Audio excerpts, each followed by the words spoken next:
may pamilya na po kayo. Nahanap ko sa bumili ba? Napapagod na nga ako. Hindi, napagod na siya hanapin. Galing na ako ng norte natin.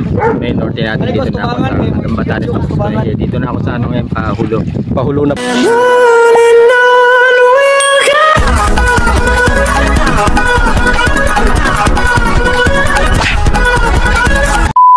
Our Philippine Looper, nandito po siya ngayon sa Matalom. So, pipicturean po natin siya para may remembrance siya dito sa Matalom area, no?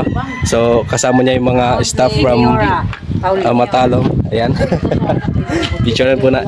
Taga Nueva Ecija po pala siya. So, okay lang po mag-picture ito. Okay lang po. Sige. Thank you.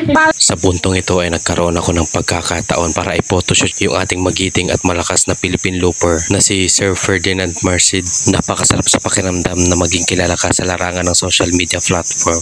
Maraming mga tao ang susubaybayan ka, i-acknowledge ka at papakinggan ka at re-respetuhin ka. Pero marami din mga tao na handa kang siraan hanggang sa bumaba ka. Ang likod ng pagiging sikat ay dapat handa kang tanggapin kung anong pwedeng mangyari sa pagpapatikos ng mga basher, sa mga salita, sa mga komento ng mga taong walang magawa sa buhay, sa mga inggit dahil sa mga narating mo at lalong-lalo na yung mga taong ayaw sa'yo. Pero lahat ng bagay na yon kaya mong labanan. Lahat ng bagay na yon kaya mong maiwasan. Lahat ng bagay pwede maging positibo. Basta ito lang yung gawin natin sa buhay. Maging kontento tayo, magpakumbaba palagi, maging pasensyoso at higit sa lahat huwag natin kakalimutan kung saan tayo nanggaling.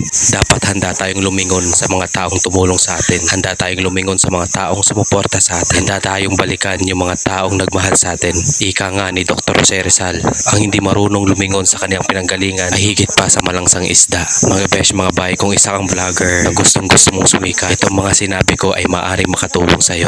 Sa puntong ito mga besh, mga bay, sinabihan ko si Sir Ferdinand na pipicturean kita, ituro mo yung Canigao Island at kung ano yung mga angle na gusto mong gawin para may remembrance ka sa Matalom, Leyte.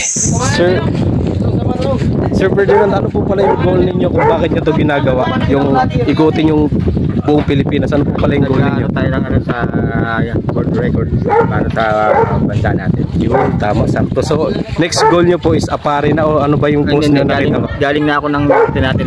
May norte natin. Dito na ako sa Batanes. Dito na ako sa ano ngayon, Pahulo. Pahulo na po kayo. So, dadaanan mo ngayon yung Maasin. Papunta na doon sa Southern Leyte. Liloan. So, baka ilang araw pa, no? Pero, may pamilya na po kayo. Nahanap ko sa bumili ba? Napapagod na nga ako. Hindi, napagod na siya hanapin. Ayun, so, grabe, napaka-overwhelming na nakita natin ngayon yung ating, one of the Philippine Looper, no? Inabangan ko siya talaga dito ngayon, no?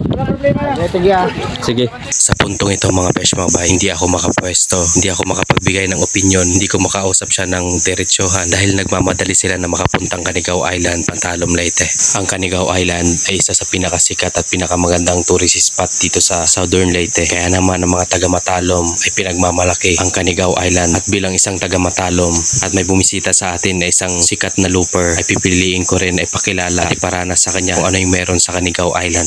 At sa puntong ito mga besh, mga bay, umandar na yung kanilang sinakyan na speedboat puntang Canigao Island. Dito nga ay nagmamadali ako para makuhaan sila ng magandang spot, magandang angle habang umaandar yung kanilang sinasakyan. Nakakapagod maging isang photographer at vlogger na pinipilit makakuha ng magandang angle kahit saang spot. Pero lahat yun ay napapawi kung nakakakuha ka ng mga gandang litrato at mga gandang anggulo. At salamat sa mga idolo ko, sa mga taong umiidolo sa atin, sa mga taong nagmamahal sa atin, sa mga taong sumusuporta sa atin. Dahil sa inyo, binibigyan nyo ako ng lakas na ipagpatuloy kung ano yung mga nasimulan ko. Salute din sa mga bashers na palaging updated sa atin. Hindi po ako nasasaktan sa mga sinasabi ninyo. Kasi ginagawa ko itong inspirasyon, ginagawa ko itong motivation para labanan at salubungin ang hamon ko sa buhay. At saglit lang natin nakausap yung ating sana magkameron doon kaya na. Dire lang ko sa Matarong.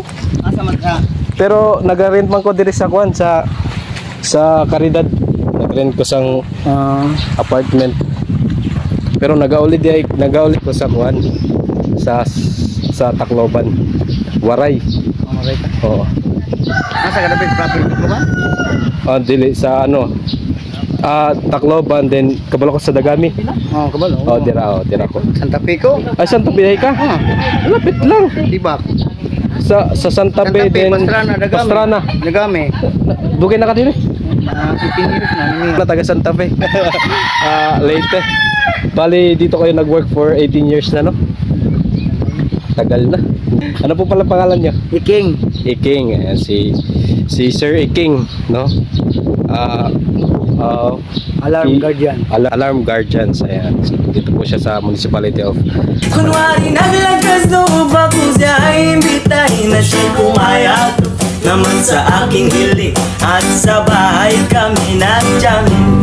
Oh baby, wag ka munang umalis please, samahan mo ako sa aking pagtulog. Yayakapin lang kita pero walang halong malisya. Oh baby, wag ka munang umalis please, relax ka lang at sindihan mo na ang pampadana. Isa-shotgun naman kita pero walang halong malisya. Oh baby, wag ka munang umalis please, hintayin na lang natin na mag-umaga. Ipagluluto kita ng masarap na almusal na